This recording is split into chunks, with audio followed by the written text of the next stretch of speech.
So good evening, everyone. Today we have our second PBLT on traumatic brain injury, and we know how important TBI for us as a neuroanesthetist and neurointensivist. So we thought, why not to have this topic in three different sessions? So today is our first session where we will try to cover initial approach and assessment, including the imaging criteria, for which we have Dr. Ashish as a moderator, Dr. Varun Chelani, who is going to do the presentation, and we have Gupta sir with us, and I'll request Dr. Ashish to introduce sir and take it further, please. Okay, hi Rohini, good evening, and Hello. Hi. thanks for joining. Well in time. So we have with us Varun, who is our senior resident, and he will be presenting the case. And we will try to do the way generally we should approach a patient. And we have our expert with us, who's a neurosurgeon, a very renowned neurosurgeon, especially in the field of trauma. And he has multiple trials to his name, and he has been a major leader in the hypothermia trials for traumatic brain injury, the center TBI trial, and so many others to his name, and also the major the Lancet publications for global burden of trauma also to his name. So we are very glad to have you today with us, Dr. Deepak. Thank Welcome. you. Thank you, Ashish. So thank you, sir. So we will keep it very simple, and we'll take it as case presentation, like when we approach a patient of trauma. So this patient can have polytrauma, this patient can have TBI. So just rushing and saying that we are going to deal with TBI, we thought we may not be able to do justice with the topic. So that is the reason we thought we will go with the initial approach and assessment. So for this, Varun has his presentation ready. So Varun, can we have the first slide, please? Yes, ma'am. So now the overview of these three presentations, which we plan to do in three parts, is first is the approach to a patient with trauma. Here, I don't want to see the approach to patient with traumatic brain injury, but surely a patient of trauma can have a traumatic brain injury. And the second part will be dealing with the monitoring of the patients. The monitoring, which will include the neurological monitoring of the patient, the ICP based monitoring, the non-invasive devices which are commonly used, and the newer multimodal monitoring. This will be the part two of the presentation that will be done in the February part. And third will be the definitive management. Definitive management will include all the aspects, including the surgical management, when we should go for surgical, what is the anti-epileptic, what is the deep DVT prophylaxis, and the nutrition. The first presentation right away is about the approach to a patient with trauma. So let's start, Varun. Yes. Good evening, sir and ma'am. Thank you, Ashish ma'am, for giving me this opportunity. I'll be presenting my first case. He was a 33-year-old male who was brought to the hospital by his relatives with alleged history of fall at level ground around 5 hours back. He had a complaint of loss of consciousness for 10 to 15 minutes, followed by regaining of consciousness. A sea caller was present. Currently, he is opening his eyes to speech, disoriented, and localizes to painful stimuli, and he is vitally stable on the oxygen mask. So, Varun, now if you see this patient, you can encounter this patient first when you are probably a part of the first responder team in the hospital, or the patient can come to you in the ICU also, right? So, Yes. you may have a call from the ED stating that such and such patient has been received, and you come and see the patient, probably because the GCS is not full, or because it's a polytrauma, it can be a polytrauma patient, or it can be patient being transferred from ED or from the ICU, or from the OT to you from in the ICU. So wherever it is, what will be your approach to this patient? Yes, ma'am. Ma'am, initially I will be prepared with the logistics and the sequential priorities as soon as we get a knowledge of the patient being coming. Then we will inquire about, while taking the handover, the mechanism of the injuries present, the signs, symptoms present, and the treatment which was received. A rapid primary survey and resuscitation will be done, followed by a detailed secondary survey, and then a planning for definitive care. So Varun, why are we so bothered about why we are running around? What is the golden hour in trauma care? Yes, ma'am. Ma'am, the first 60 minutes after a traumatic brain injury is the most vulnerable to life-threatening complications like bleeding, swelling, increased intracranial pressure, and this is called the golden hour of care, which includes the pre-hospital care, the patient transport, the emergency room management, and subsequent management protocols. All right. Varun, here I would also like to add that golden hour probably is not just the 60 minutes, first 60 minutes. Basically, this golden hour is the crucial time period, the first few hours after the injury, where your intervention is going to make a difference, right? So Yes, ma'am. there is a trimodal death distribution following trauma. The first initial seconds to minutes is attributed to very severe life-threatening injuries, which can be sudden coning or brain herniation, injury to major blood vessels or to the heart, which results in death at the site of the patient. Probably these are not the patients who are coming to you in the hospital. The second peak is from minutes to several hours, which includes the treatable emergencies. Treatable emergencies, which can be surgical, like hemothorax, pneumothorax, brain injuries, which includes EDH, STH. These are the things which needs to be, dealt in the first few hours of injury, so as to have a very good outcome, because this is where you matter. That is why this is the golden hour. So whenever the patient is coming to you, the first 2 3 hours, how you approach the patient and what are you going to do to the patient is going to make a difference. And the third peak is surely for the trimodal distribution is the several days to weeks after injury. So these several days to week after injuries are generally attributed when the patient is in ICU and the patient is having complications of the trauma, which can be a septic shock, which can be ARDS, which can be a abdominal compartment syndrome, abdominal complications, which lead to death. So probably this second peak is the one which you are actually looking for. So that is the golden hour of the injury, and one should be very careful. That is why approach, how you bring the patient, deal the patient when he comes to you, is very important. Yes, ma'am. So Ma'am, then what is I the, yeah, yes, please. Ma'am, I will do my primary survey, which is the initial assessment and management of a trauma patient to identify and to treat the life-threatening injuries. This is our ABCDE, which is the airway maintenance with restriction of cervical spine motion, the breathing and ventilation, circulation with hemorrhagic control, disability, and exposure or environmental control. Starting with the airway with cervical spine protection, our goal is to ensure and maintain a patent airway and cervical spine protection. So we check the patency by inspecting for foreign bodies, identifying the facial fractures, identifying any tracheal or laryngeal fractures, and suctioning. And we also have to check for signs of airway obstruction, such as agitation, chest retraction and accessory muscle use, abdominal respiratory sounds, pulse oximetry, and the cyanosis of the patient. What are some of the indications that we look for intubation? There are two. It can be divided into need for airway protection or need for ventilation and oxygenation. Need for airway protection, we see if there are patient has maxillofacial fractures, any neck injuries such as tracheal deviation, wounds, emphysema, laryngeal tenderness, crepitus, carotid hematoma, bruit or swelling, and head injuries such as the patient being unconscious or combative. We also need to intubate the patient if he has respiratory distress, any acute neurological deterioration, apnea from loss of consciousness. We can perform certain maneuvers to intubate the patient, such as firstly, we should always anticipate a difficult airway in a trauma patient. The spine should be in neutral position with manual inline stabilization. Oropharyngeal airway can be used. Oxygen supplementation with nasal prongs and NRBM can be done. Jaw thrust maneuver can be done. Rapid sequence induction. It is still not 100% sure whether cricoid and laryngeal manipulation should be done. Okay, right. So here you are rapid sequence induction, otherwise, is the way of dealing and intubating the patient with traumatic brain injury. However, if there is some cervical spine injury, then probably you need to see that what is your manpower, how much pressure to give, and what to do. But rapid sequence induction is the way to go forward for trauma patients, intubating the trauma patient, considering them to be full stomach and also having delayed gastric emptying. Yes.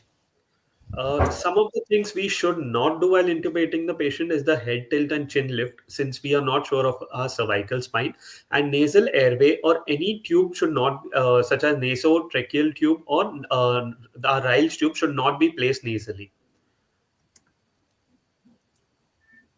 So, Varun, that brings us to very important question when we think that okay, airway has to be managed. So, one thing is if the patient has a very poor neurological status, induction agent should be given or not. Number two is if you are planning to give an induction agent in this patient, so what is your choice? Can you briefly discuss various induction agents which can be used in these patients? Yes, ma'am. So there are multiple anesthetic agents which are being used in our setup. Firstly, etomidate. It has a short time to effect and duration of action is also short. It is hemodynamically neutral, but the disadvantage is it has no analgesic effect and it causes adrenal suppression or myoclonus. Ketamine preserves the respiratory drive, has a rapid onset of action and analgesic properties. Hypotensive patients requiring IRSI, it is preferred in them. The disadvantage is it has emergence phenomena, and it previous studies said it elevates intracranial pressure. So here also I would like to make the point clear that when we talk that this is a rule, we generally say that okay, ketamine increases the intracranial pressure and then probably. But then there are some reviews 2014 and 2020 which are published in Neurocritical Care, and there are some studies with few are favoring the use of ketamine and few say that it might increase the intracranial pressure. But overall there is no evidence of harm with the use of ketamine, and we know that ketamine has been proposed as a neuroprotective agent in the ICU stay also, and also ketamine has been used as a as a agent to control the refractory status epilepticus. Number 3 point, ketamine as a part of propofol is becoming an important regimen to control the hemodynamics in these patients during the induction also, and also sometimes in sedation. And the studies are underway which are confirming the use of ketamine along with propofol and ketamine alone in traumatic brain injury. So I think high time saying that ketamine may elevate intracranial pressure.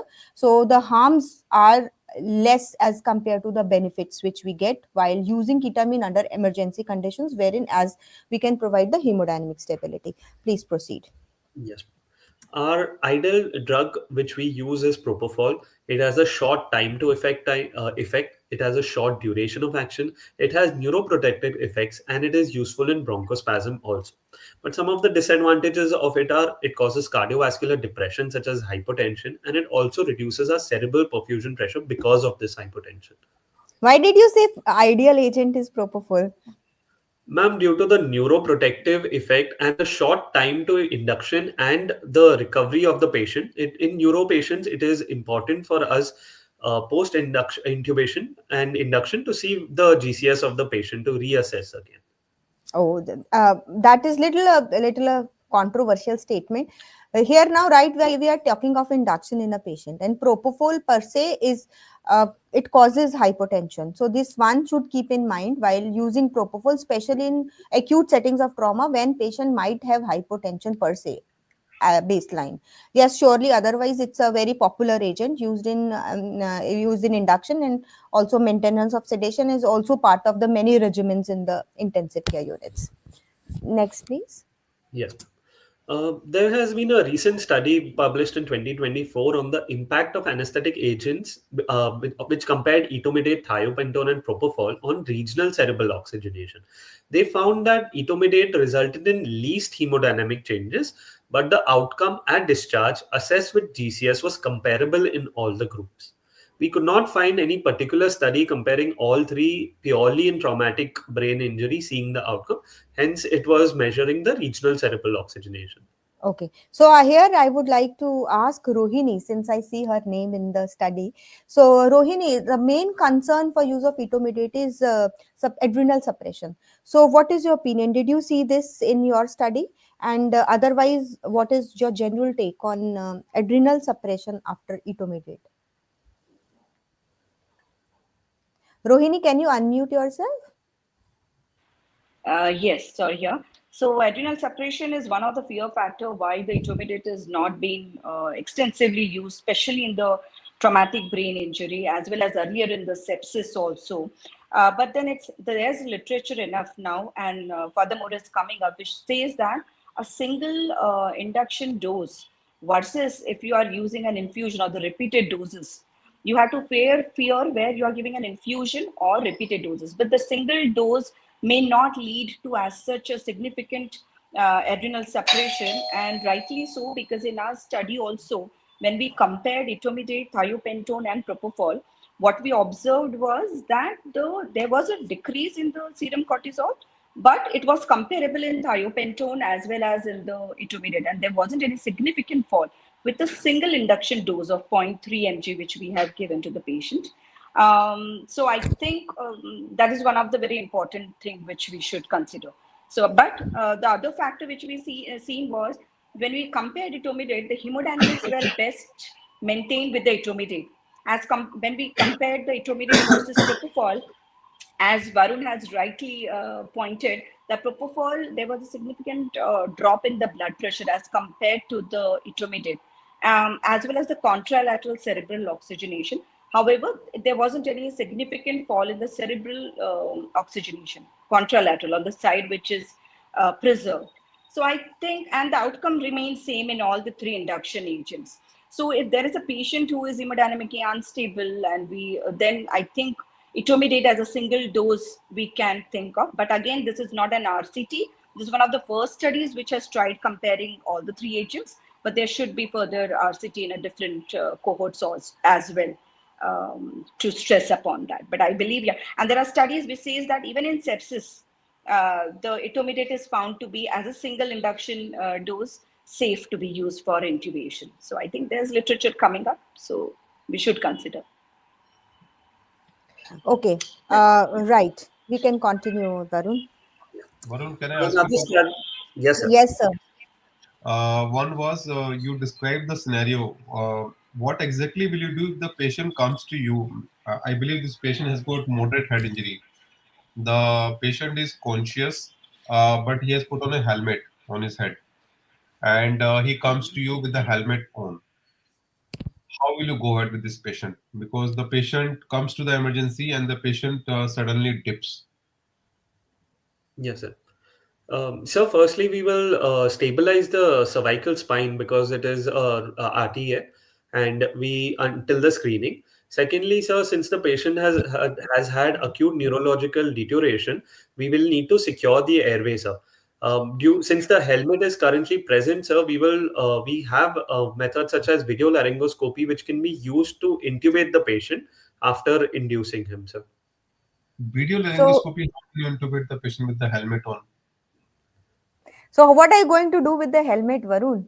So, sir is basically trying to ask what is the procedure of removing the helmet and how to Yes, sir. remove a helmet, remove or cut the helmet in emergency situations. So the spine, first we should do a manual inline stabilization, and then the helmet should be removed.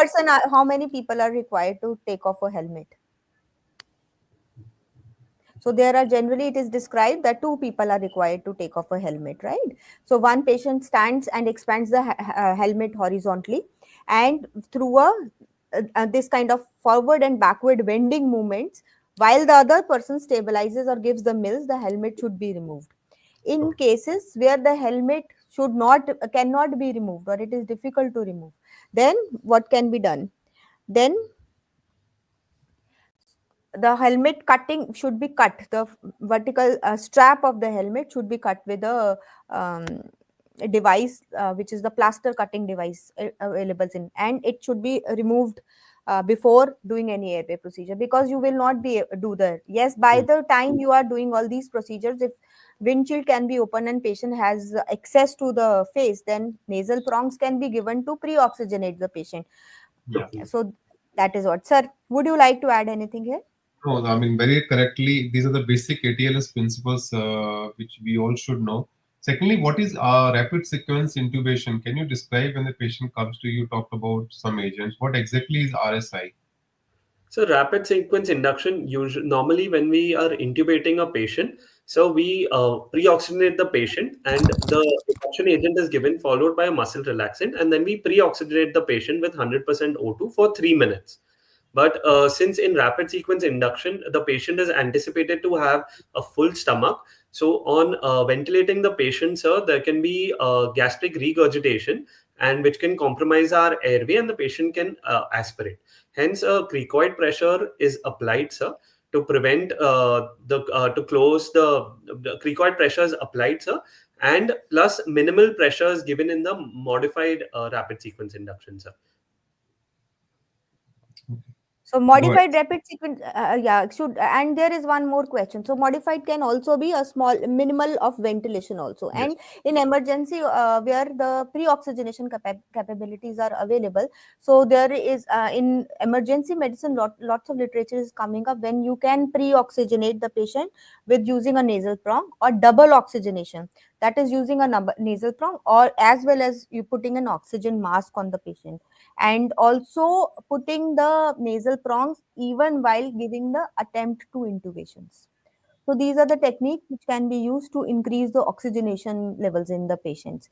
So here one more question has come, that is um, um, this Mohan has asked. The question states, what is the role of delayed sequence intubation in management?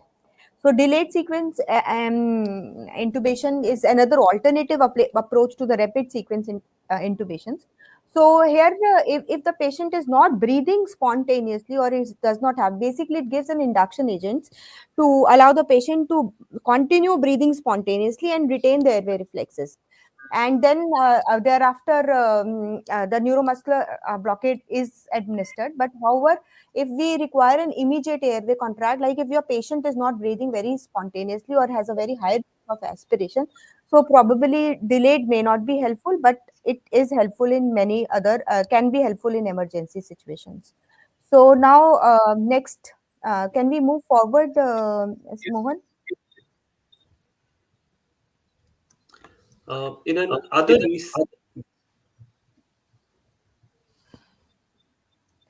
So here only there is one more question by Pramod. Pramod is saying, your take on cricoid patients in patients with cervical spine injury. So Rohini, would you like to take this question? So cricoid pressure is Rohini, you are not audible.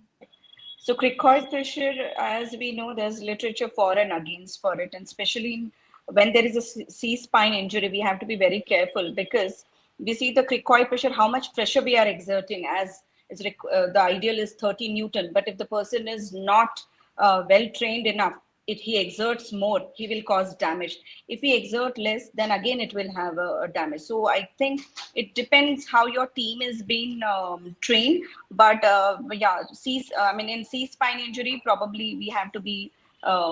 Maybe I'll avoid that cricoid pressure when it So comes to me. also I feel that cricoid pressure is a double-edged sword. Giving it Yes, appropriately, exactly. applying the exact pressure to block the esophagus is the Yes. motive we want to achieve. But in patients with cervical spine injury, in patients with the trauma setting, in patients with difficult airway, it may lead to excessive pressure, which may obscure the glottic view also, and also it may result in incomplete closure of the esophagus if it is not applied appropriately, and also sometimes it may lead to esophageal injury in vulnerable patients. So cricoid is one of the controversial topics, though it is advised, but in cervical spine injury and also in other emergency settings, it's it has to be taken with a pinch of salt. But if you are applying it, then exact amount, not too much of pressure should be used, and to occlude the esophagus should be used. But But then that too much and how much is again a question. Yes, sir. if I may ask, Ashish, is there any effect on the cervical spine mobility with cricoid pressure? So cricoid pressure is up to 40 newtons of pressure you apply over the cricoid. Uh-huh. So with that, it is in cervical spine injury, the displacement may be a problem, May because happen. in cervical spine injury we talk of mills, and then we talk of a cricoid pressure which is pressing down the neck. So cervical spine injury may get aggravated with it, and especially the surgeons will always blame intubation. They won't spare the cricoid pressure.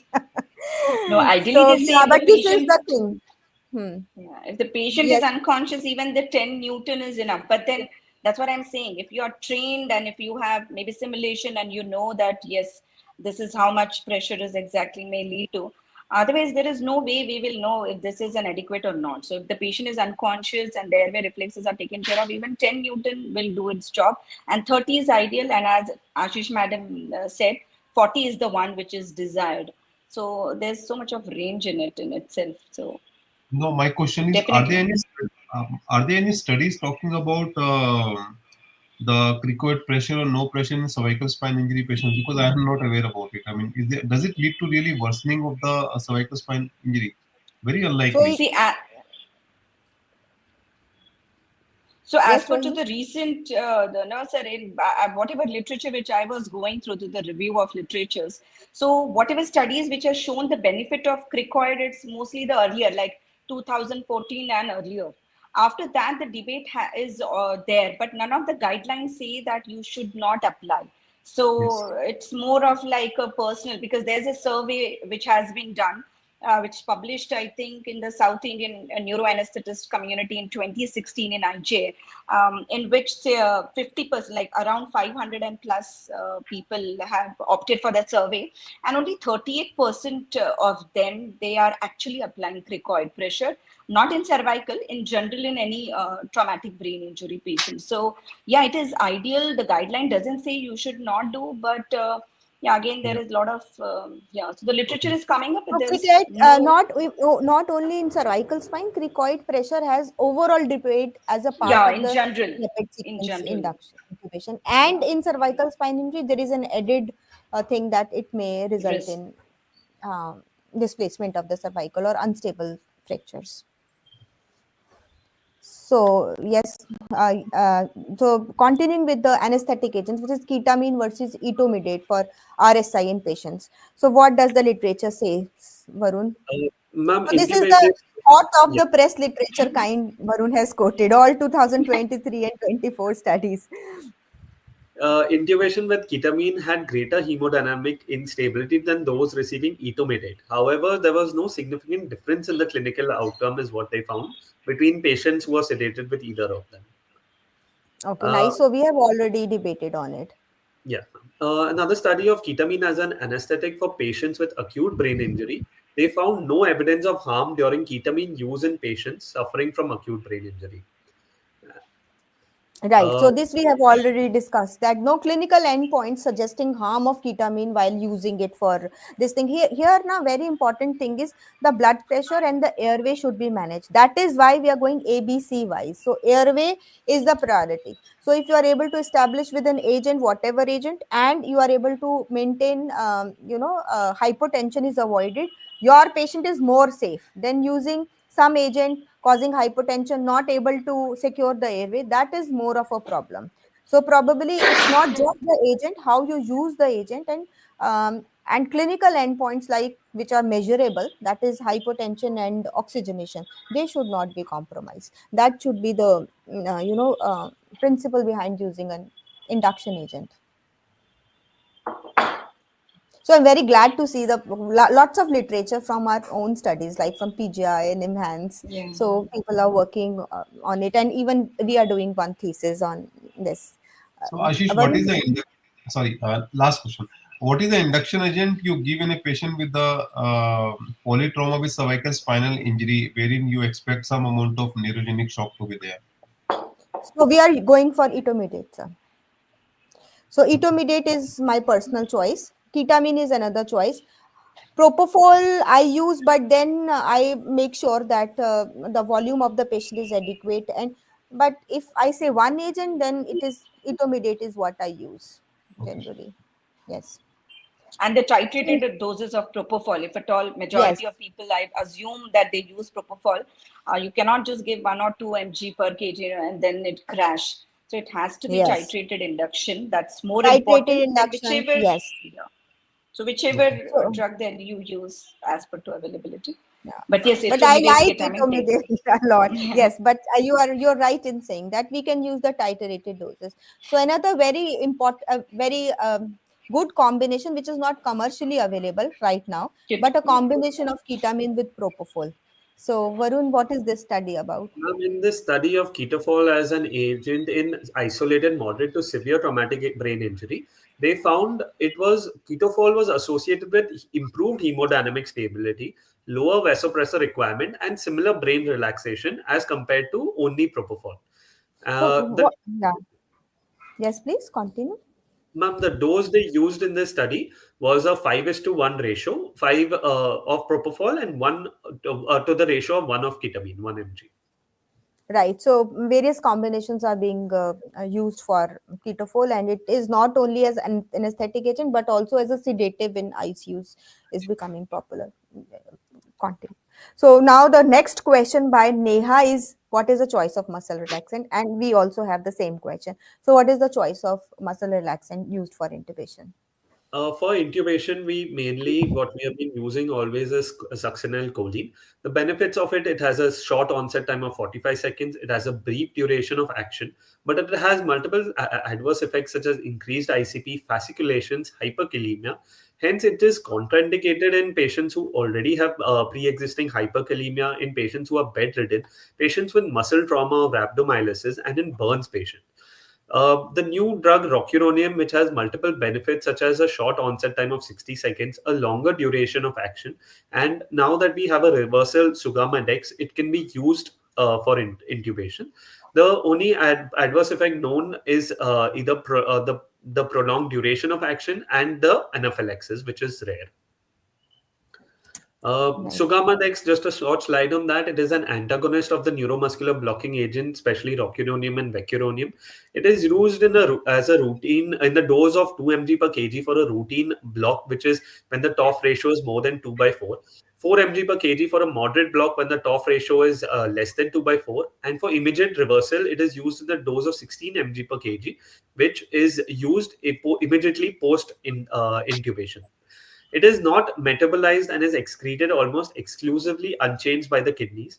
The only concern is the cost and the availability currently. So right now we have Sugamadex in our center, and many of the centers do have. And even the cost cutting has, like cost is also now coming down because companies have started making it. So so in case Neha you have Sugamadex, then and the first is if the airway is difficult. If airway is difficult, then you need to think of the choice like whether scoline or rocuronium. If it is a normal airway, go for rocuronium. But if it's a difficult airway, and you can use rocuronium if you have Sugamadex with you, and if you do not have Sugamadex with you, don't hesitate using scoline. But yes, you should keep the contraindications of scoline in mind while doing it. And the fasciculation which result in increase in ICV with the use of scoline can always be blocked with a depolarizing agent or precurarization, what we say. And also that the scoline causing rise in ICP was also like it's debatable. So like ketamine causing ICP, but yes, surely it is like more implicated. But stopping the fasciculations can help decrease the fasciculations of scoline. So even how scoline, we got to know that scoline increases the ICP is a story you can just go through. It was accidental injection of scoline instead of vecuronium in an experimental model which showed that scoline causes increase in ICP. Actually the study was not bound to see the effect of scoline on ICP.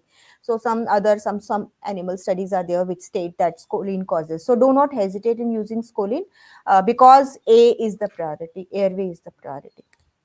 So I think you have some literature now, Varun, for comparison of two agents. Yeah. In the study done recently, traumatic brain injury and RSI is rocuronium or succinylcholine. They found that in patients with TBI necessitating intubation, rocuronium appeared to be safer than scoline, but we could not find any major analysis or meta-analysis done in this. Right. Okay. Fine. The last option which we have is our surgical airway. It is indicated in presence of a glottis edema in fracture of the larynx in a cannot intubate, cannot ventilate patient, and surgical cricothyroidotomy is preferred. Right. Okay. The idea is to secure the airway by whatever minutes, and definitive airway. Definitive airway here means that endotracheal tube inside or a tube inside the trachea. So Yeah. which can be a tracheostomy tube, can be a cricothyrotomy. Cricothyrotomy is like cannot be sustained for long times, like you have the implications, or an endotracheal tube in place. So after securing the airway, or in a horizontal resuscitation, parallelly thinking of airway and breathing, so we come to the breathing and ventilation part. So what are the goals here, Varun? Our major goal is to maintain an oxygen saturation of more than 90% while maintaining normocarbia. So to assess for breathing and ventilation, we check for signs and symptoms of respiratory distress, oxygenation, EtCO2, and signs of chest trauma, such as a seatbelt marks or bruising or wounds on the chest. Some of the common causes of polytrauma causing respiratory distress, as we can see on the left, is pneumothorax. In the middle, we can see a massive hemothorax, and a flail chest can be seen on the right side.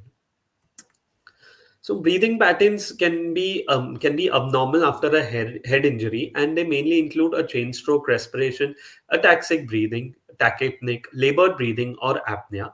We also have a Cushing's triad, which indicates raised ICP, in which we see hypertension, bradycardia, and irregular respiration. So Varun, do you think this is theoretical, that respiratory patterns, does any score takes in account the respiratory patterns while assessing? So we have our 4 score, na? Yes, ma'am. 4 score. So Yes, ma'am. The first score it is takes in. yes, ma'am.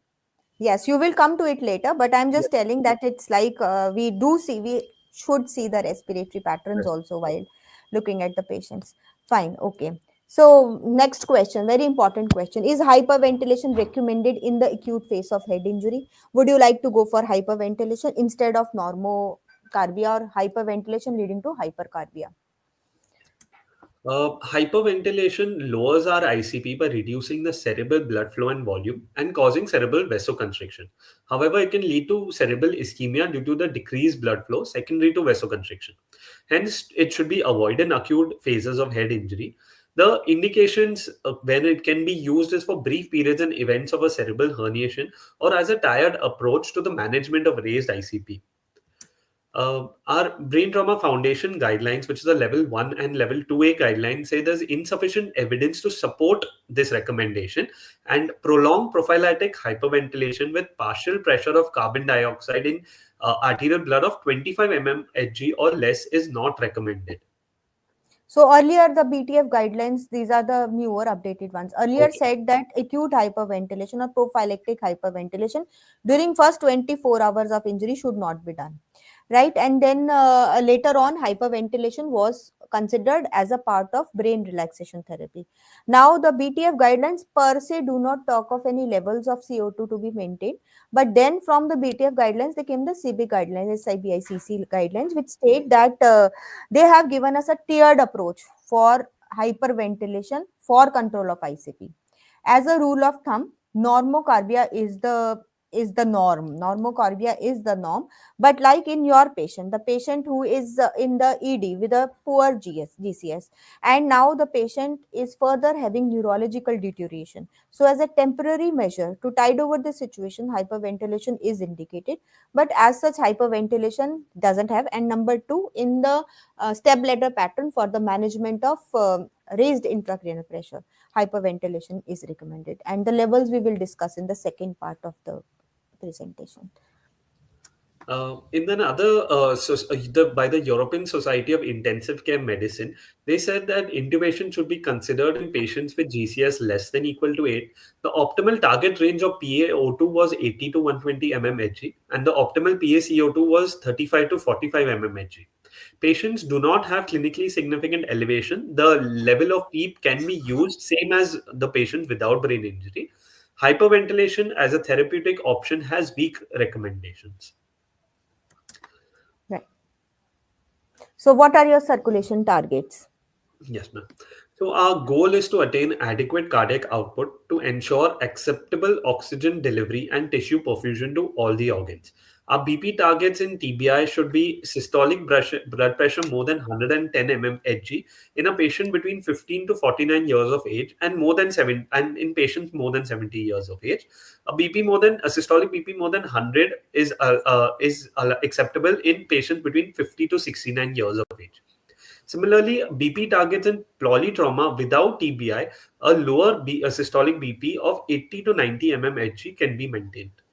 So here the important point is blood pressure targets in a trauma patient without traumatic brain injury are lower as compared to the patients in which you are expecting traumatic injury. So hypotensive resuscitation or lower blood pressures are targeted in general trauma patients. But here in traumatic brain injury, they are different because in these patients you have to maintain the cerebral perfusion pressure and expecting that ICP is high and mean arterial pressure if you allow to fall, then it is going to cause more damage than good. So the principles of resuscitation in a polytrauma patient are determined if the patient has head injury or doesn't have head injury. But for rest of the organ damages, like if the blunt trauma abdomen or some other hemorrhagic shock conditions, the resuscitation, full resuscitation, which was initially causes aggressive resuscitation, is not the principle now. So for that aggressive resuscitation, we will come to later. Maybe we can just continue with it. In this study, which was done recently in 2024, hypotension and adverse outcomes in moderate to severe traumatic brain injury, it was published in the JAMA journal. They defined hypotension as a systolic blood pressure lower than 90 mm of Hg, and they found that the overall hypotension incidence was 18% in these patients. And a greater than twofold odds of mortality was present in patients with hypotension and in trauma. So coming back to our case. So now the case is same, right? So this patient develops hypotension. Now, one thing is clear that in patients with head injury, the incidence of hypotension in isolated traumatic brain injury is not very high. So it generally the incidence how much is around 8% in patients with isolated traumatic brain injury. So considering your patient, this patient develops hypotension like systolic blood pressure of 80 millimeters of mercury. So what do you think this patient can have? Ma'am, there are multiple causes of shock. The most common one which we see in trauma patients is a hemorrhagic shock, but we have other shocks also, such as neurogenic, obstructive, cardiogenic, septic, or anaphylactic. So hemorrhagic shock, the dictum says that the hemorrhagic shock is the most common form of shock in trauma patients. So one on floor, four more. So what is that? One on floor, four more. Uh, Ma'am, the one on floor is if there is any external bleeding, then four more sites should be checked, which include the thoracic cavity, the abdomen, the pelvis, and the long bones, since these are Right. the most common sites of blood. Right. So here it is hemorrhagic shock is most likely because of the other causes. In pediatric TBI, hemorrhagic shock can be because of some scalp injuries or some other intracranial bleeds also. But in adults, it's generally not because of it. Neurogenic shock is common in patients with associated cervical spinal cord injury. Then obstructive shock causes you have already described. So, what would you like to use some adjunct to the primary survey to see if there are some issues which you can address from here? Yes, ma'am. The primary survey adjuncts include monitors such as the ECG, BP monitors, and a saturation probe also. And those will help us in monitoring the continuous monitoring So of our here blood. I am talking of the real adjuncts to the. This is two X-rays. One is the chest X-ray, one is the pelvic X-ray, and third is the fast examination. These three examinations can really help you in diagnosing what kind of shock it is. So in cases of hemorrhagic shock and as well as obstructive shock, you have some cardiac tamponade, you have tension pneumothorax, you have massive hemothorax. You can see with them, and the hemorrhagic shock can also be by looking at the fluid in the fluid which is considered as blood in the trauma patients. So you can here the role of fast scanning becomes very important. That how you go about it. So here also we should add that IV line should be secured in these patients, Yes, right? ma'am. And how Yes, ma'am. much fluid would you like to give to this patient? Yes. Securing IV line. So if you are securing the IV line, you have to take the blood samples, right? And send for cross match, for electrolytes, for major if you are expecting some intoxication, etc. So these samples should be sent here, right? Yes. And IV line should be inserted, and 1 liter of warm crystalloid solution should be given. Earlier, the recommendations by ATLS said 2 liters of fluid should be given, but now it is 1 liter of fluid because aggressive resuscitation is to be avoided. Chalo, continue. I think you have some literature upon Yes. association of different kind of shocks. Yeah. In this study, which was published in 2024, brain injury associated shock, they found that almost 5.7% of the patients had shock with an isolated TBI. Hence, they concluded that hemodynamic compromise in the setting of an isolated TBI is rarely clinical, is as a rare clinical entity. So, So coming, neurogenic shock is common. So first tell me what is the incidence of spinal cord injury with TBI? yes, ma'am. Ma'am, I have the study. In the prevalence of concomitant cervical spine injury in patients with TBI was found to be 6.5%. And the prevalence of the spinal cord injury, general all spine injuries in TBI was found to be 12.4 to 12.5%. Similarly, in TBI patients, in patients with a spinal injury was found to be 32.5%. Right. Okay. So then now tell me what neurogenic shock is. So patients with bradycardia and hypotension, है ना? Generally the shock has three categories, D1, 2, 3, and present with hypotension and tachycardia. So if your patient presenting with hypotension and bradycardia, what do you expect in this patient? So, neurogenic shock is the loss of vasomotor tone and sympathetic innervation to the heart.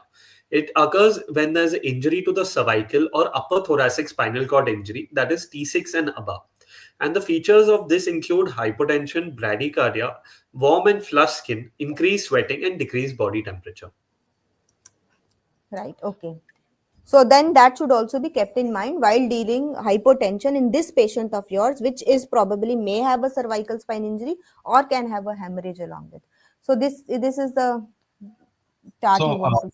Yes, Ashish, sir. with the history you have given in this patient, what do you think is the most likely probability of this patient having a hypertension? You have narrated very few important things in your history. What do you think could be the likely possibility? So what is the Okay, mechanism of injury here, Varun? Sir, the mechanism of injury was he gave a history of fall on level ground okay. 5 hours back. So the most likely cause could be a injury to the spine, which could be Why? causing hypotension. Okay, I say that spinal injury is not there. Why? If you read your history very carefully, he's is there any mention about his movements, localization, Hmm. movements? No, sir. I have not written that, sir. Read it again. So Yes. you have written it, Varun. Yes, sir. You need to Yes, sir. He is recapture it. moving. He has regained his consciousness, and he is moving as all full himself. Yeah. So that means the chances of him having a spinal cord injury are quite Is less likely. So yes, sir. then, as Dr. Ashish rightly mentioned, you have to look for those four causes. One on the floor and four more. Four more. Okay. Yes, And sir. one more question I wanted to ask you, which I think Ashish did not ask. What is extended fast? People are talking about Yes. fast, and now people are also talking about extended fast. What exactly it is? And do you Sir, do it now? yes, sir. Sir, extended fast includes the thoracic cavity, which is has to also be checked for pneumothorax or hemothorax, sir, And Right. bilaterally, sir. what else? I mean, one is for the chest, you said. I don't Yes, sir. know. I don't know what is fast at all. I've just asked you what is extended. Tell me Yes, what sir. all quadrants you examine in the fast. Yes, What sir. is fast? So, FAST is a focused assessment of sonography in trauma patients. In this, we see in EFAST, we see five cavities, sir. One is the thoracic cavity, one is the hepatorenal. On the right side, the left side is the linorenal and the pelvis, sir. And the Right. cardiac, the thoracic cavity, sir. From the Ziphistanum. Ziphy, yes, sir. Go ahead. Sub-xiphoid view, which we say is Subject. sub-xiphoid view, and also in trauma, na, more of role of looking at the IVC diameter to see the volume, right? So that hypovolemia component from there also you can check. So that can be added. So it is all So, about tag, pump, and pipes. So Yes. the tank is your abdomen or pelvis, pump is your cardiac, and pipes are all major vessels, Yes, right? sir. And so IVC diameter you can see. And one more thing. So he has fallen from level ground only. So the thing is, this patient may have a coagulopathy, maybe on oral anticoagulants or something like that, because a young male falling just like that, having EDH is another thing. So that comes the role of coagulopathy, which can be pre-existing or as a result of trauma, can aggravate the situation. So here is the circulation component. And one more question, if I may ask, Varun, since Yes, sir. Dr. Ashish was talking about the IBC, the volume assessment, is there any other way you can assess the volume status of a patient in the emergency area apart from IBC measurement? Sir, a CVP line Very can be sensitive inserted, time. and So what CVP are the can also clinical signs, Varun? What are the clinically, clinical signs? clinically, sir, we can see the peripheral perfusion. We can see the cold clamminess of the hands will be present, sir. The skin will be, sir, rough, and yes, sir. Okay, So any So other? can you do capillary a very perfusion. basic, Yeah. a very Yes, please. basic clinical, a very basic, Varun? Mm. Varun is From your free attacked by time. three people. Yeah. I will neglect. Yes, Okay, Rohini, you can elaborate, no, Rohini. you What being is an it? Yes. anesthetist, I wanted to ask you a very specific question. Let us say this person has got arterial line in place. Yes. Okay. Then with the arterial line in place, is there any particular kind of test which you see on the monitor with which you can get a better idea about the volume status of a patient, which you do Yes, not sir. get with the CVP, not with the IVC and other things? That's what I wanted to ask. Yes, sir. So we can see the pulse pressure variation, which is shown in all the monitors, and the pulse pressure variation of more than 13 indicates that the patient is hypovolumic, and Or we four to can give. eight, you can say 4 to 8 can be the considered as Yes, normal. Yes. yes, Yeah, good. Go ahead. Right. So the PPV, as PPVs are good, but at capillary refill time, the yes, perfusion, the nail yes, bed pressing and coming nail. back quickly, that becomes a very good marker. And in neurogenic shock, you will not have cold, clammy skin. You will have warm, Warm. right? Yes, So, But so again, the sorry. yes, please. So dynamic variables, whenever we are talking about like the you told PPV, it's very important to understand his ventilation. Because if the patient is spontaneously breathing, taking deep breaths, it will we will have a very. pseudo high PPV. So we know Yes, that when we are talking about it, the Then it should be ideally he should ventilated be on a patient. control vent, yeah, control vent. So that's one of the thing we should be aware of it. Okay. Right. Right. Okay, great, Varun. So Varun wants to little summarize that what he is going to do in a patient who has come. He has inserted 2 cannulas. He has sent the blood for investigation. He has given 1 liter of warm crystalloid fluid here. So, so would you like to sum up? So he has. yes. So our primary goal for a traumatic hemorrhagic shock would be to stop the bleeding, either by a surgical or angiographic embolization and bleeding control. The other methods will be a hemodynamic management and a coagulation management, like with fluid resuscitation, as we mentioned, to maintain a target BP according to the patient. And we can give coagulation like tranexamic acid for and transfusion to prevent further hypovolemia and hypotension. So here, Varun has mentioned two very important things which will be introduced subsequently. One, the fluid. So what is the resuscitation fluid of choice? Number two, what is the hemoglobin target? And number three is role of Trenexa in TBI patients. So Varun, what is your resuscitation fluid of choice in TBI patients? Quickly, we can go about it.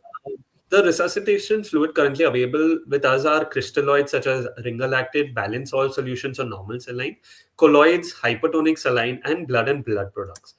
So in balanced salt solution, they are more physiological with lower sodium and chloride content. A normal saline, it is used most commonly in TBI resuscitation, but has a high chloride load that can disrupt the acid-base balance. Ringer's lactate is hypotonic and can exacerbate the cerebral edema. Colloids are not preferred fluid for resuscitation. They have potential adverse effects and higher mortality rates. So here, to summarize, Yes. balanced salt solution have a little hyperosmolar, which is around osmolarity of 285 to 295, with sterofundin osmolarity of nearly 308, and normal saline of osmolarity of around 308, right? So that is like Normal saline, normal saline, normal saline is what we hear from ages.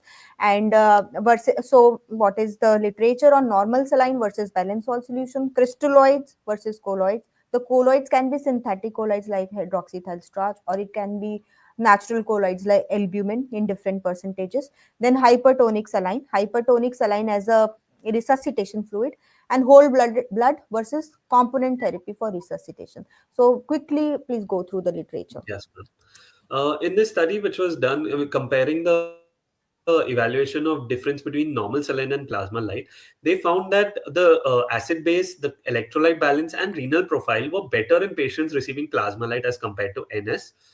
In another study, in which they compared the pre-hospital fluid administration in patients with severe traumatic brain injury, they compared hypertonic saline with normotonic crystalloids, that is normal saline, and hypertonic saline with dextran to normotonic crystalloids. And they found there was no difference in survival or neurological outcome between any of the fluids. The third crystal randomized study, which was done in critically ill patients, but we could not find anything specific to our trauma patients, was between colloids versus crystalloids. And they found that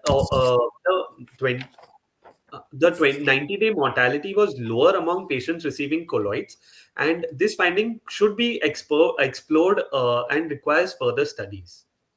Okay, so now the literature for the fluids that is partially from the trauma, even Yes. less from the traumatic brain settings, mostly from the critical care settings, and number two from the emergency resuscitation settings for general trauma.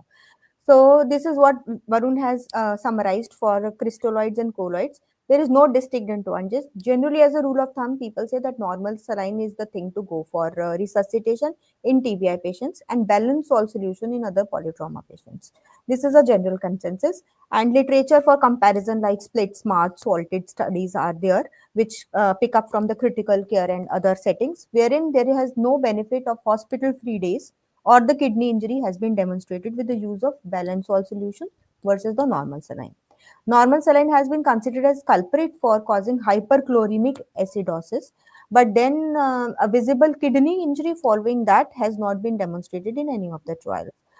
And then when compared crystalloid to colloid, so we have the SAFE trial, crystal trial, and the CHEST trial, which are the common trials. Some of them are multicentric, some by synthetic colloids. So synthetic colloids are major two problems which are associated in major studies, wherein colloids are not recommended for use as resuscitation fluid. Are two. One is the coagulation um, abnormalities, and number two is the kidney injury which they cause. And as mentioned, the volume expansion by colloid of 1 is to 3 for which we were giving colloids is also not demonstrable in study. So it's generally 1 is to 1.2 or 1.3. So colloid as resuscitation fluid are not indicated. I am right, Varun, in saying so? Yes, ma'am. Yes, ma'am. Yeah.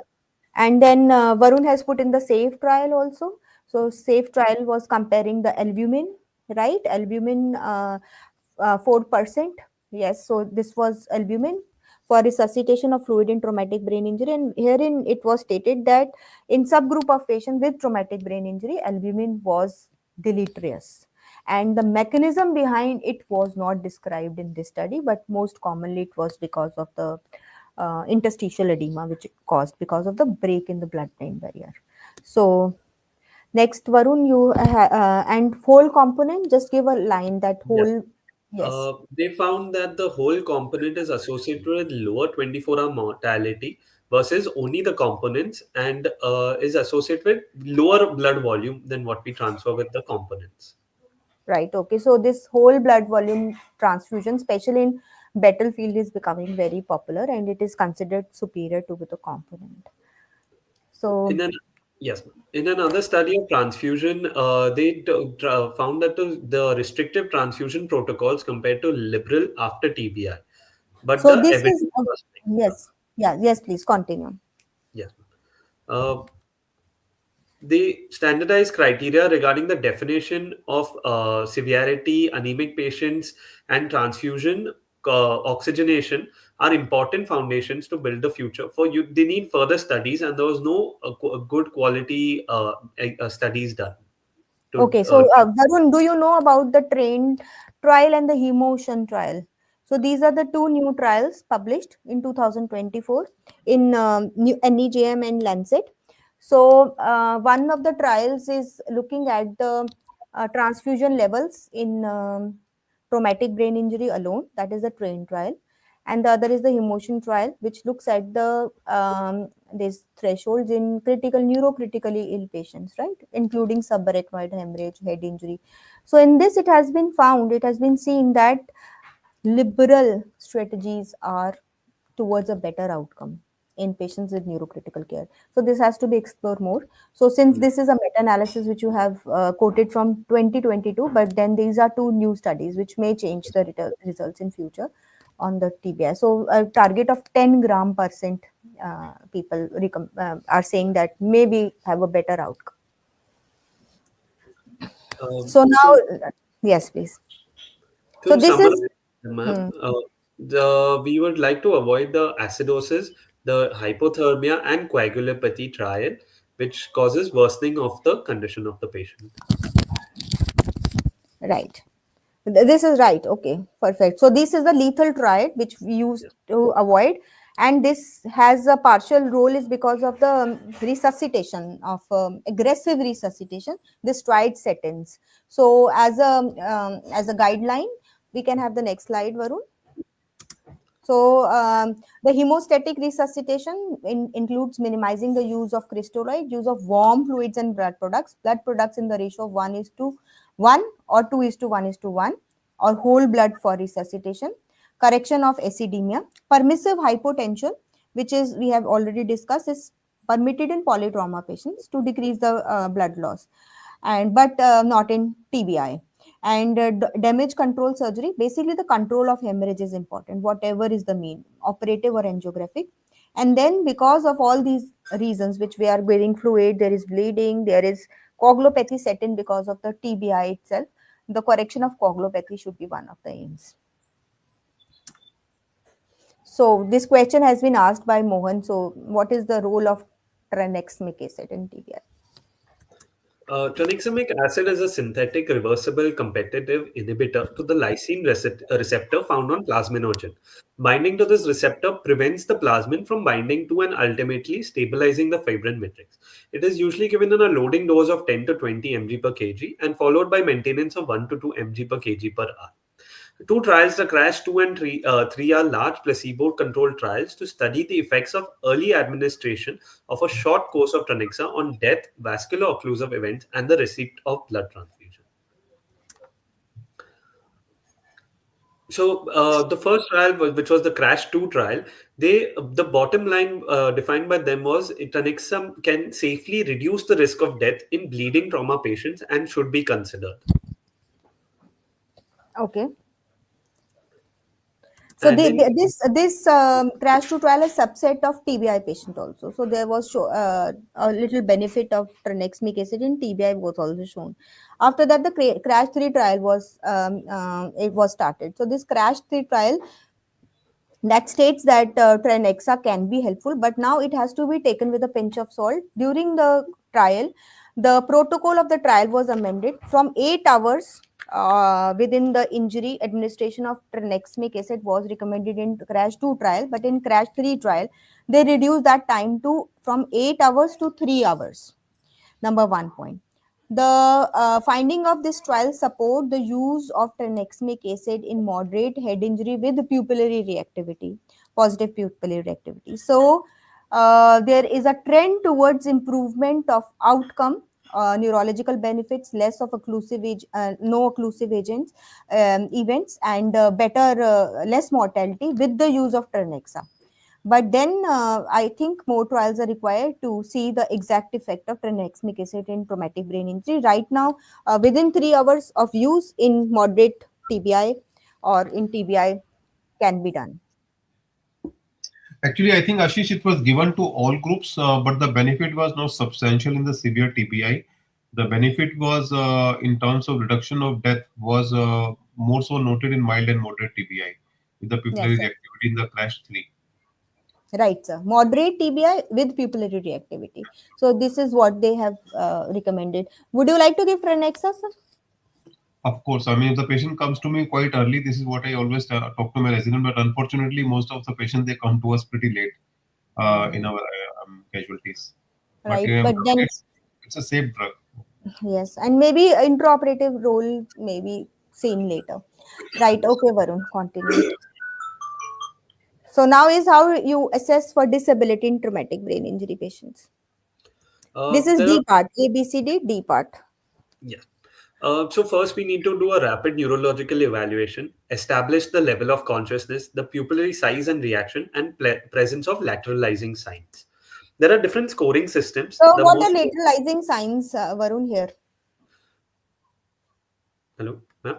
Uh-huh. What are the lateralizing signs like? So one is GCS, number two is pupillary size and reaction, and three is presence of Uh, lateralizing signs. Lateralizing signs here means some telltale evidence of neurological injury like yes, ma'am. Any hemiplegia. deficit? Yes.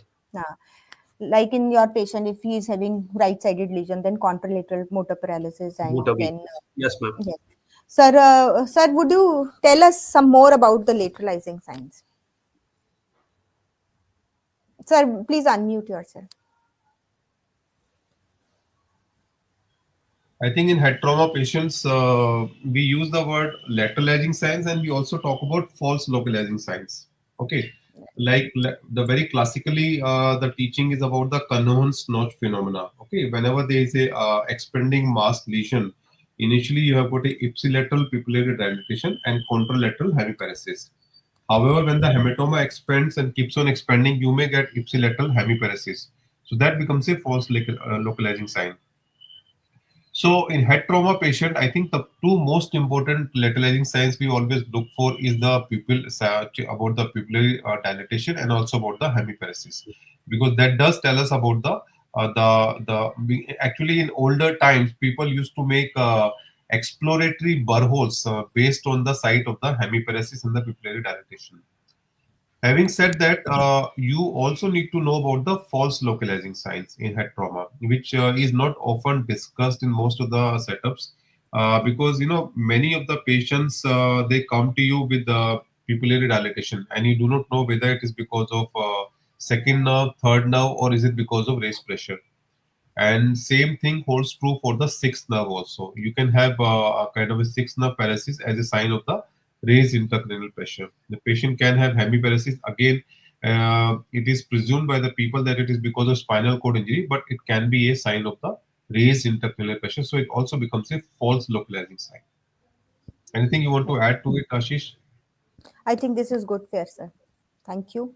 So false localizing signs, lateralizing signs have to be seen carefully in patients with traumatic brain injury. So as a ATLS teaching, we go for lateralizing signs and talk about pupillary and the muscle Yes. weakness.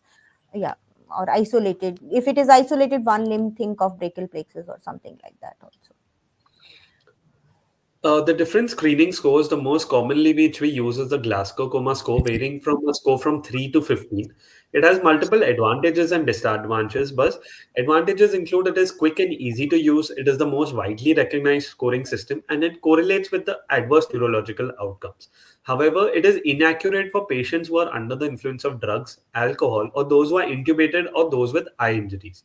It also has inter-observer variability, it has language barriers, the conditions affecting the other systems also affected, and inability to grade the breathing in this. So Okay, nice. here it is very important for all of you to know that we have a translated Glasgow Coma scale available in the regional dialects in India. Dr. Chawla from GB Pant Hospital, he has actually translated GCS into regional dialects. In fact, this is one of the major significant kind of what you call that hindrance to proper evaluation of GCS, the patient's neurology and the patient's language, cultural background at times, because they may not be able to cooperate and understand what exactly you are going to ask them when they come to you in the hospital setup. So language barrier has actually been taken care of by regional dialects of the GCS. The inter-observer variability, actually, we carried out a study in trauma center, and we actually did the blinded review. I think Ashish Bindra might be aware about it, Dr. Ashish, between the doctors and the nurses. and the GCS assessment was done by the nurses and the doctors, and there was not much of the difference was not statistically significant. So I think the most important thing is consistency by the healthcare workers in the setup doing the GCS assessment. So I think this is one thing which everybody should know. Unfortunately, in 2024, we get patients who come to us with referrals with the poor GCS or unconscious and poor condition is written, but the GCS is not written. Huh. Yes. Other good thing you've written in the slide is the Glasgow Coma Scale. Okay, Yes. so Varun, can I ask you what is the difference between scale and score, and which So, is correct? so You know, scale has three you've written categories. both, Yes, you've sir. written both things in the slide. Glasgow Yes, Coma Scale, and at the yes. top you've written screening score. So please, So the scale, it has three categories, and under each there are further scores given. okay. So which is more correct? So scale will be more correct, sir. Precisely. So Yes, scoring system came later on, and but scale is something which is there to stay because each parameter has got distinct advantages. Let's say in patients with the minor and the moderate TBI, I would be interested more in the E and the V. In the severe TBI, if the dip takes place, I would be more interested in the M. Okay, so as a rule of thumb, dip of the M component is extremely important because E and B can be fallaciously affected, and sometimes you may not be able to evaluate these things. So yes, you need to talk about Glasgow Coma Scale, and yes, nowadays people talk about Glasgow Coma Scale score. Okay, and because we have added, I hope you will be talking about.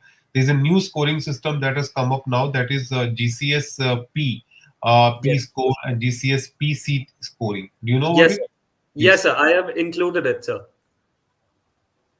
please. Yes. To overcome the disadvantages, like Sir said, we had a new scale called the Glasgow Coma Scale P was added, and this included the pupil's reactivity to light. And the score for GCS P was from 1 to 15. Third score, which is the Why four was it score. added? Varun, why was it Yes, added? What was the need to add P? I mean, just a school of thought, like you have this GCS there since 1974 by Graham Tisdale and the Brian Janet group. But why was P added? What so was to the rationale? predict to predict the neurological condition of the patient more accurately. Actually, the brainstem evaluation was never a component of the GCS. Okay, Okay. so to know what is happening to the brainstem, because that is the most important organ for survival and for outcomes, right? Because the Yes. entire retinal activating system resides in the brainstem. So to have an idea about what is happening inside the brainstem, the P component was added. Okay, Okay, go sir. ahead. Yes. The fourth score was also include is also included, which includes the eye response, the motor response, the brainstem reflexes, and the respiration, which were not included in the previous two scales. So two brainstem reflexes they have added. Now earlier GCSP had pupil, and this Yeah. four score has pupil as well as Respiration. the corneal reflexes. Okay, Yes. added to it. Yes. Yes. In the study, which compared the Glasgow outcome scale to the four score, they found that the GCS and four scores are effective in predicting the outcomes for neurologically deteriorated patients. However, the four scale was more reliable when assessing the outcomes in ICU patients. Right. So next, what? Yeah, please tell. Yes. So this is another modification by mm, of the GCS score. This is the new score, as Sir said. It incorporates age and CT findings with the GCS-P score, and it created a GCS-PA-CT score, which is the pupils' age and CT findings. It is potentially useful as a prognostic standpoint, but it is not as easily applied at the bedside and requires charts to interpret it. Right. This is all another modification of the by the Graham Teasdale group, right, sir? This Yeah, one yeah. GCS So can you just Teasdale. go back to the previous slide? Yes, sir. Okay, so this chart, normally as residents, when you're posted in the ICU, twice a day, you have to give briefing to the relatives. Okay, and the first question they ask you is what are the chances of my patient surviving, and what about the percentage favorable outcome? So this score, GCS PACT score, is extremely useful because I think data of over 10,000 patients were analyzed in the impact scoring, and based on that they look for the propensity matching, and it was found to have very fairly, good correlation between the outcomes. So what we have done in trauma center is that we have pasted a chart in the ICU, and whenever the resident goes to tell to the family, they look at the chart, and if you know the patient's age, you know about the patient GCS, you know about the pupillary reactivity and the CT abnormality, no abnormality, one abnormality, two abnormality. With that, you can easily tell to the relative, like, look, these are the chances of your survival, and these are the chances of your favorable outcome in your patient. So, you have some objective tool available based on a large group of patients. Time is gone wherein we used to say 30% mortality in severe TBI, irrespective of the age of the patient, irrespective of, well, the patient could be M2 motor response. That is not true. So I recommend that each ICU should have this chart printed in their ICU board to have a good idea on how to tell to the what to tell to the relatives. So what do you recommend, sir? Putting this GCS, pupillary CT, pupillary age and CT scoring, Yes, yes. GSPACT. PCT, yes. Yeah. There are two Right. charts there. If you go to the Graham Teasdale website, glasgowcomascale.org, yeah, it's a freely downloadable chart, and it's fairly reliable. And we have done, very large number of observational studies in our patients, and we are quite satisfied with this. I think each and every ICU in our country should have this chart there. So no, I have here like simple is easy is can be disseminated, and more complex, more information, probably better outcomes, but difficult to apply. So we have so many prognostic calculators like impact calculator. Center TBI has its own calculator, and taking into account, what do you suggest that some biomarkers, putting some biomarkers or giving some the values of even the vitals like blood pressure, etc., would add to a better prognostic model rather than doing it alone. And also there is a new trend towards genomics or biomes or metabiomes coming up for prognostication of the patients. What is your take on it, sir? That This we have question I published. won't put to Varun. Yeah, this we have actually discussed extensively in the recent, I think, 2021 Lancet publication on the Okay. genomics. And you need to read that 116-page document about that. Having said that, biomarkers are a very sensitive, especially S100 and GFAP in the emergency area. To take the discussion back before the biomarkers, I think I'm not sure if you're going to talk about the CT scoring systems because After that, we will just finish and CT scoring, and then you can give your take if you want it that way. yeah, so just come to the CT scoring system. Yes, sir. Yes. The So secondary coming, survey has to be done. So primary survey adjuncts who are doing a fast scan, e-fast scan, doing a X-ray in cases if you are not able to do e-fast. Otherwise, e-fast tells lots of information. Putting a NG tube, sending blood for ABG, and putting a orogastric tube if are suspecting a trauma, putting a urinary catheter. That finishes the primary survey ABCD along with its adjuncts. Now is the secondary survey. So secondary survey begins after our primary survey is completed, and it includes the ample history, which is the allergies, medications currently used, a past illness or pregnancy, last meal, and the events or environments related injury. It is includes the head-to-toe evaluation and a log roll with the spine examination, which is including our ASIA scoring. Right. Okay. So now we are talking about adjuncts of the secondary survey. So once A, B, C, D have been taken care of, especially A, B, C, D, and you have come to some, you have seen some signs and symptoms which suggest there is a blunt trauma abdomen, there is CT head. After stabilization, after resuscitation of the patient, you should plan for a head CT of the patient if you are suspecting head injury in the patient. And the CT scans are generally the non-contrast CT scans for the trauma, right? So these are to be done. But mind it that don't send a patient who is not resuscitated, who is hypotensive, to a CT scanner. Otherwise, the outcome is going to be really poor. So, Varun, what are the various CT scan findings for a head injury patient? NCCT head in all patients. NCCT head should be done in all patients with severe and moderate head injury. Whereas mild head injury, there are guidelines for them, which include the Canadian criteria, the New Orleans criteria, or the Nexus 2 criteria. This is the Canadian list of the criterias given by each one of them. So, okay. So, what is the most commonly followed? So, there are three criteria which tell one to do a CT scan in a migrate. So, what your literature says, then we will uh, have the take from Dr. Deepak Yes. that what is his. So, on comparison, the study published in JAMA Journal was comparing the Canadian CT rule with the New Orleans criteria, and they found that the Canadian CT rule had a higher specificity for important clinical outcomes than the New Orleans criteria. Okay. So, what are the various findings you see on a CT scan?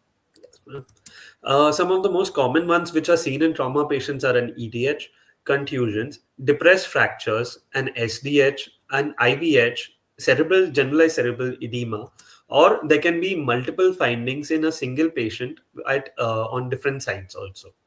So it is important. So when you are using a CT scan, that it becomes very important to see all the slices, and the diagnosis should not be dependent on single slice. Like I've seen an EDH, done, it's an EDH.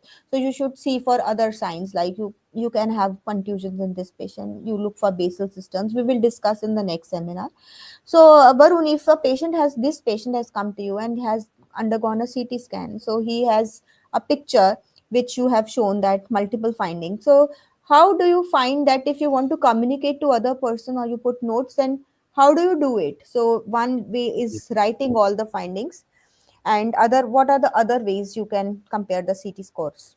There are multiple CT scoring systems, ma'am, which to name some of them, the most common are the Marshall CT classification, the Rotterdam CT score, the Helsinki CT score, and the Stockholm CT score. Okay. So, which one you are commonly using, Varun? What तुम्हें अच्छा कौन सा लगता है? Which one you like more? Ma'am, in our ICU, the Rotterdam CT score is most commonly used.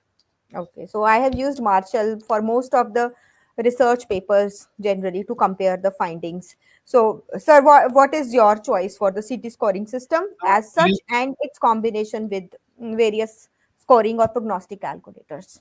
Yeah, so there have been some publications, to my knowledge, wherein when it comes to extrapolation to predicting death or the mortality, the Rotterdam scoring it did better as compared to Marshalls or even Helsinki and Stockholm.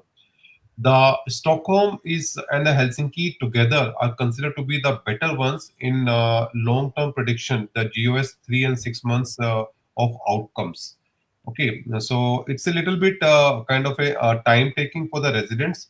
But if I am to say, then I would say that this by the Swedish group, the Kelvinska group, the Stockholm City scoring system does have an edge, because the best part of the system is that it takes the midline shift as a continuous variable. Normally you're talking about Marshall scoring, you're talking about Rotterdam scoring, you talk about midline shift less than more than 5. Okay, but this takes midline shift as a continuous variable. Yeah, if you look at it very carefully. So the Stockholm is a pretty decent CT scoring system for prediction of the favorable outcomes. And there have been many studies published as late as I think 2022 also, wherein the Stockholm and the Helsinki together, they were better prognosticators. Right. Okay. We are using Rotterdam City scoring system because it is easier to kind of remember by the residents. Even this system having a nightmare telling the residents to write down on the ICU board every day about the Rotterdam scoring for the patient, but that is how it is like. So Right. to Okay. answer your question, Yes. for the death prediction, Rotterdam scoring has got the best correlation, and for prediction of the favorable outcomes at 3 and 6 months, either Helsinki or Stockholm they fare better. Okay. Right. So these are the scoring system and prediction scales for severe TBI patients, right? That how do they fare well or not. So but when we are doing a very gross, like it's mortality and then a very gross GOSC, jo extended Glasgow outcomes scale score, so what about the patients who have mild injury and just have post traumatic amnesia and patients who have a concussion syndrome. So we are how we are going to deal with them. And don't you think the scoring system and end results are too crude to see the effect on outcome sometimes, and especially in the milder forms of injury? So this is Absolutely. like little little Unfortunately, curiosity, yeah. in our country, the minor and the moderate TBIs are kind of most neglected, and there's hardly any discussion on the biomarkers. And there have been few trials completed and on way wherein the correlation has been done with this biomarker, especially the very basic biomarkers which are very easily available, S100 and GFAP. And nowadays, one of my PhD student, she did a few more biomarkers. Then is the Yeah, role of then is the role of the MRI scan.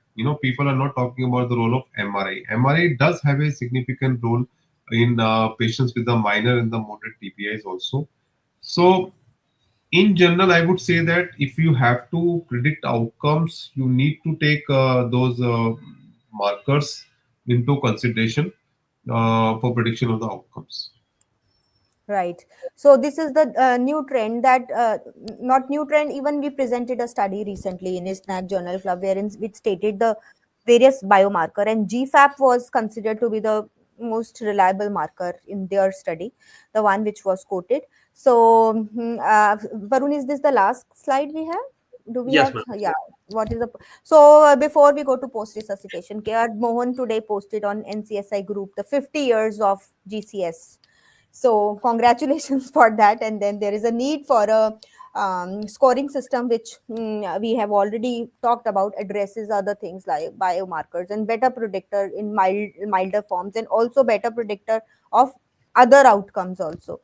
So so here we finish with the disability. So once we are done with the ABCDEs, then so what is the post resuscitation care once you are done with the ABCDs? Ma'am, once we finish with our primary, secondary surveys, we recheck and manage the ABCDEs. We continue monitoring the patient. Definitive management is done, and supportive care is provided to the patient. So ठीक है. So right now today we have done with the ABCDs. Rest of the parts we will talk about. So you conclude your case. What the finding was?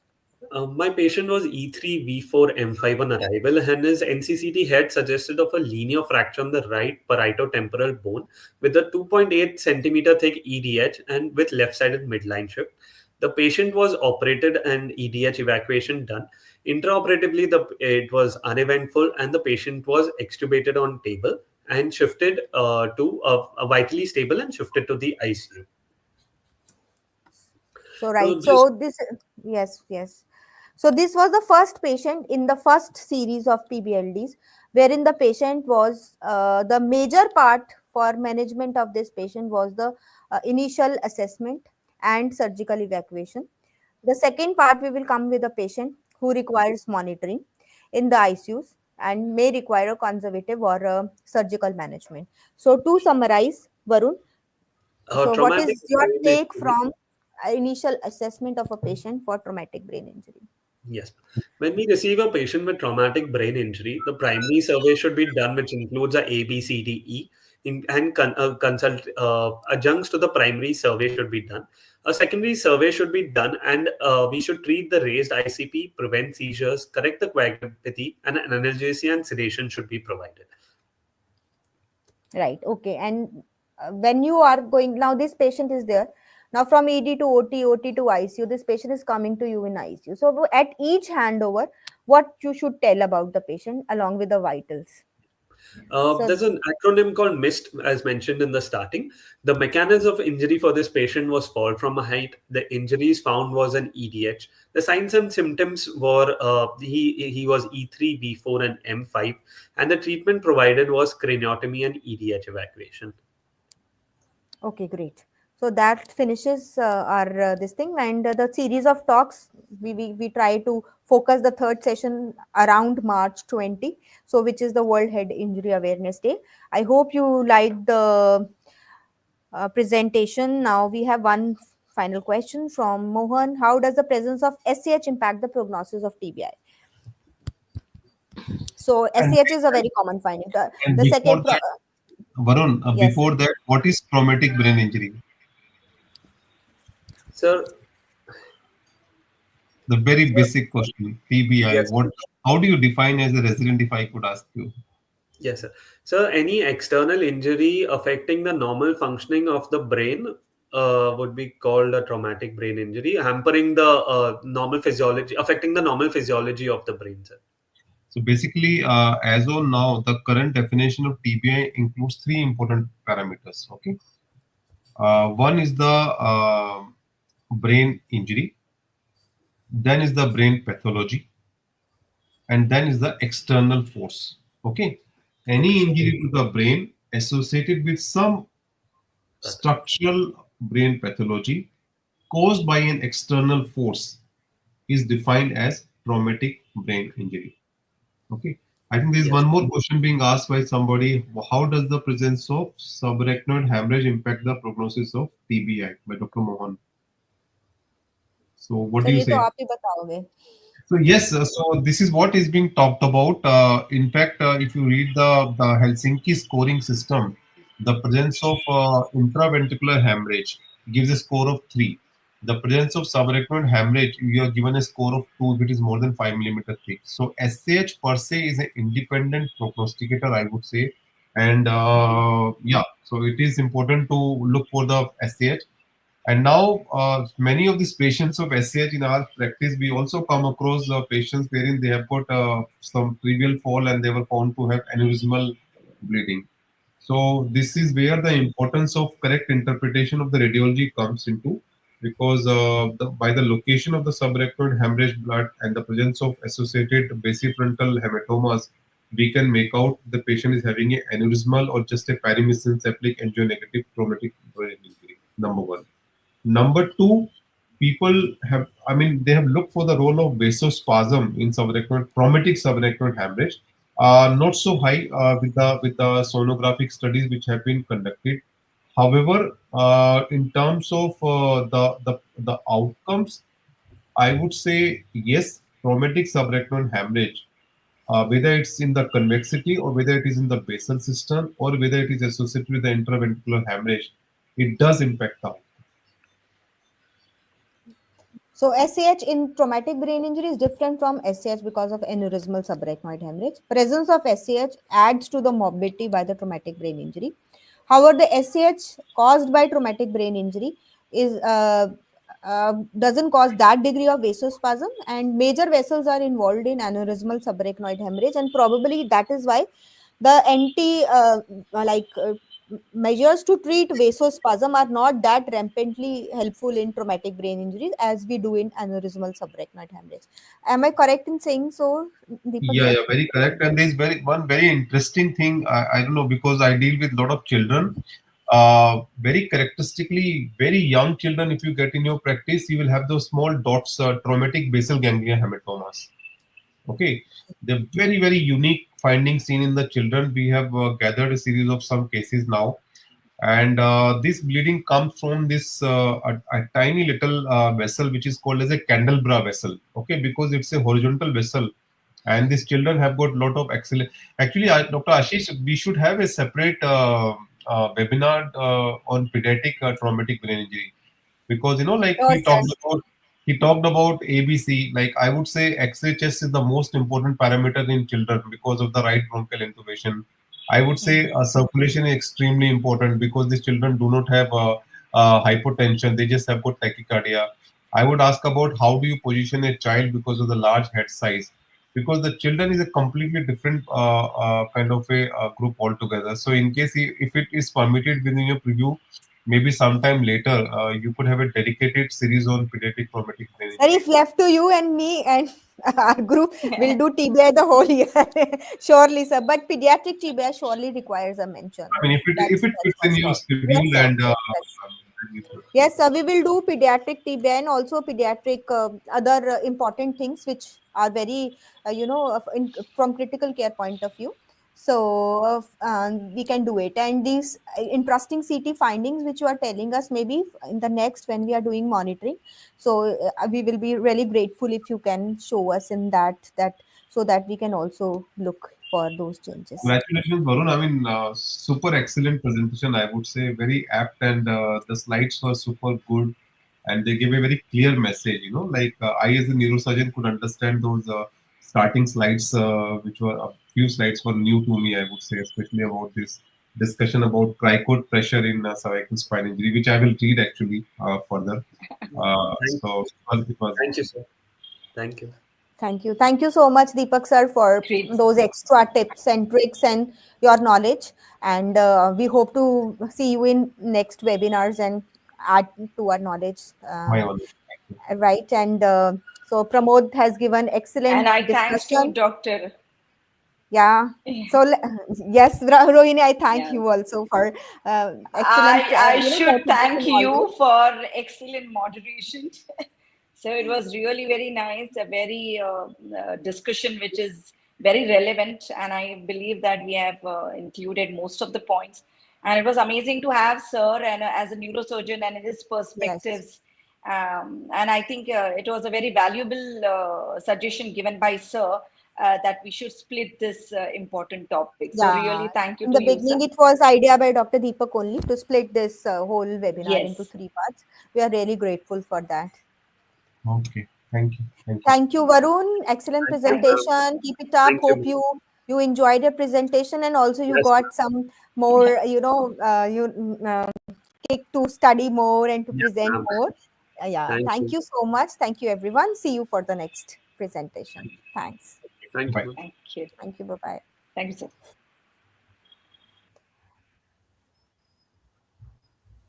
I can end the